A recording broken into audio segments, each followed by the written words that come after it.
गुरु को हमेशा से ही ब्रह्मा विष्णु महेश के समान माना गया है।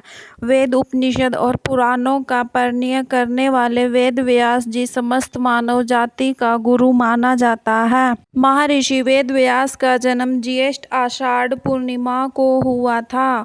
उनके सम्मान में ही हर वर्ष आषाढ़ शुक्ल पक्ष को गुरु पूर्णिमा का पर्व मनाया जाता है। कहा जाता है कि इस दिन व्यास जी ने शिष्यों और मुनियों को सर्वप्रथम श्री भगवत पुराण का ज्ञान दिया था। अतः ये शुभ दिन व्यास पूर्णिमा के नाम से भी जाना जाता है। पौराणिक कथाओं के अनुसार हस्तिनापुर में एक गंगभट्ट नाम का एक मल्हार रहता था। उसे एक दिन नदी से बड़ी भारी मछली मिली। वो उसे घर लेकर गया, पर जैसे ही उसने मछली को काटा वो हैरान रह गया। उस मछली में से एक कन्या निकली।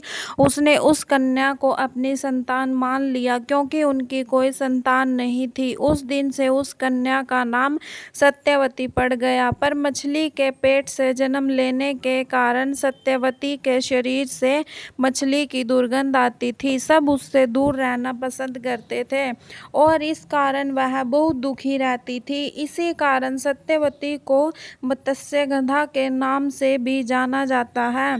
सत्यवती इस अपमान को धीरे धीरे सहती रही। इसी तरह समय बीतता गया। सत्यवती बड़ी हुई और वह भी अपने पिता के साथ नदी पर नाव चलाने लगी। तभी वहां पर एक ऋषि पहुंचे और सत्यवती से कहा, मुझे नदी पार जाना है, क्या तुम मुझे नदी पार करा सकती हो? तब वह ऋषि सत्यवती के सौंदर्य पर मोहित हो गए और सत्यवती से गुप्त विवाह की कामना की। तब सत्यवती ने कहा, ऋषिवर, आप मुझसे सर्वोच्च हैं, मैं आपके लायक नहीं हूँ और मेरे शरीर से मछली की दुर्गंध आती है। इस दोष को देखते हुए भी आप मुझसे गुप्त विवाह करना चाहते हैं और अगर मेरे इस गुप्त विवाह के बारे में किसी को ज्ञात हुआ तो मेरा बहुत अपमान होगा। तब ऋषिवर बोले, देखो सत्यवती, तुम्हारी आने वाली संतान बहुत ही तेजस्वी और ज्ञानी होगी। तुम संतान उत्पन्न होने के पश्चात भी एक कुंवारी कन्या की तरह ही रहोगी और तुम्हारे पाप से मछली की दुर्गंध नहीं बल्कि कस्तूरी की महक आएगी। सत्यवती यह सब सुनकर बहुत खुश हुई और गुप्त विवाह के लिए मान गई। इस प्रकार ऋषि ने वहां पर कोहरा और अंधेरा कर दिया। कुछ समय पश्चात देवी सत्यवती की संतान वेद व्यास का जन्म हुआ।